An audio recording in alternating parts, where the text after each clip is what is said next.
حسن بات کی اور جو آپ نے سوال کیا اسی پہ میں نے اپنے اسپیچ میں یہاں پہ بہت پیٹرن آپ دیکھیے کبھی لو اسٹینڈرڈ سب اسٹینڈرڈ پیسٹیسائڈ بیچنا، کبھی باہر کی منڈیوں میں ملک سے باہر سیب سستی قیمتوں پہ کبھی ہمارے راستے بند کر کے یہ فوڈ اکانومی ہارٹیکلچر اکانومی جو ہماری 70% سے بھی زیادہ ہے بڑی کنٹریبیوٹر ہے جی ڈی پی میں، اس کے ساتھ ایک لڑائی چل رہی ہے۔ ہارٹیکلچر ایگریکلچر الائڈ سیکٹر 75% سے بھی زیادہ کنٹریبیوٹ کرتی ہے، ٹورزم سے بھی زیادہ، 7 گنا زیادہ کنٹریبیوشن جو ہے وہ ہارٹیکلچر کا۔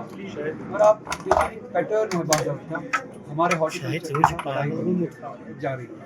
ایک سوال ہے کہ اگر آج بھی یہ اتنا ہلہ ہونے کے باوجود بھی جب آج سری نگر جموں ہائی وے کو اوپن کیا گیا، آج بھی جموں سے ٹریفک کو آنے کی اجازت دی گئی، مگر ہمارے جو ٹرکس ہے جو پھنسی ہوئی ہیں ان کو سری نگر سے جموں جانے کی اجازت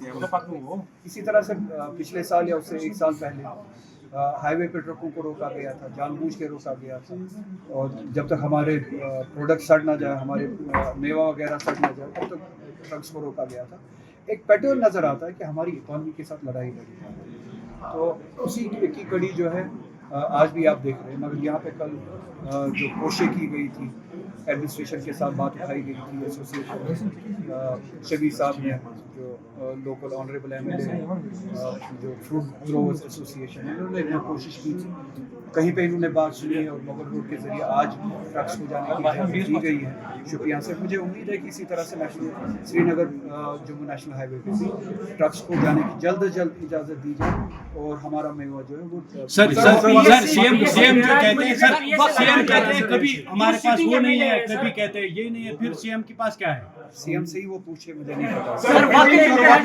پی ایس اے لگایا دیا جا رہا ہے ایم ایل اے ہو کے، تو کون سیف ہے؟ اگر ایم ایل اے پہ پی ایس اے لگایا دیا جا رہا ہے تو عام لوگ کہاں جائیں؟ میں نے یہی بات کہی کہ کوئی سیف نہیں ہے، ایم ایل اے ہو، ایم پی ہو، عام کشمیری ہو، جو بھی جموں کشمیر کا باشندہ ہے اور اپنے حق کے لیے بات کرتا ہے وہ سیف نہیں ہے۔ سر وقت اب یہ منحصر ہم پہ ہے کہ ہم کیا دوسروں کی بربادی کا تماشا دیکھیں کہ دوسروں کے اوپر پی ایس اے لگ رہا ہے اور ہم تماشا دیکھیں، دوسرے قید خانوں میں ہم تماشا دیکھیں، اور یہ مصیبت ایک روز ہمارے سر پہ بھی آئے، یا ہم پرو ایکٹیو ہو کے ایک دوسرے کے لیے کھڑے ہو جائے اور اس رجیم کے خلاف لڑے اور اس پی ایس اے رجیم کے خلاف لڑے۔ آج ایک ایم ایل اے پہ، کل ایک عام شہری پہ، پرسوں ایم پی پہ، کسی دن کسی اور پہ، یہ ہم سبھی پہ آنا ہے، اور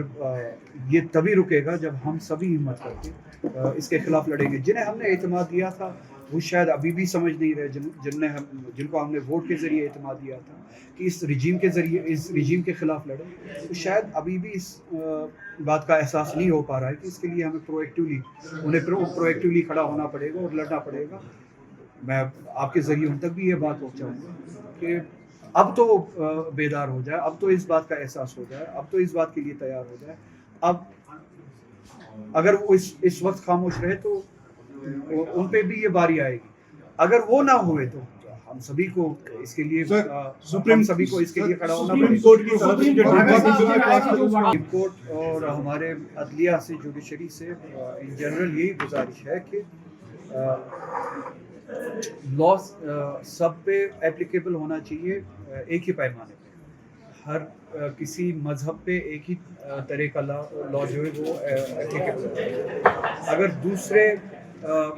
مذہب کے جو انسٹیٹیوشنز ہیں اگر ان پہ نان مسلم جو ہے وہ گورن نہیں کر سکتا تو مسلمانوں پہ یہ کیسے اپلائی ہو سکتا ہے؟ اور اسی طرح سے جو کل سپریم کورٹ نے کچھ حد تک جو باتیں سنی ہے اس سے ایک پازیٹیو میسج تو ملی ہے، مگر وہ اینڈ نہیں ہے جو کانسٹیٹیوشن کے حوالے سے ہم سپریم کورٹ سے ایکسپیکٹ کرتے ہیں اور انصاف سے جو ہم ایکسپیکٹ کرتے ہیں، عدلیہ سے جو ہم ایکسپیکٹ کرتے ہیں۔ امید ہے کہ یہ ایک پازیٹیو شروعات جو دکھی سپریم کورٹ سر نیشنل کانفرنس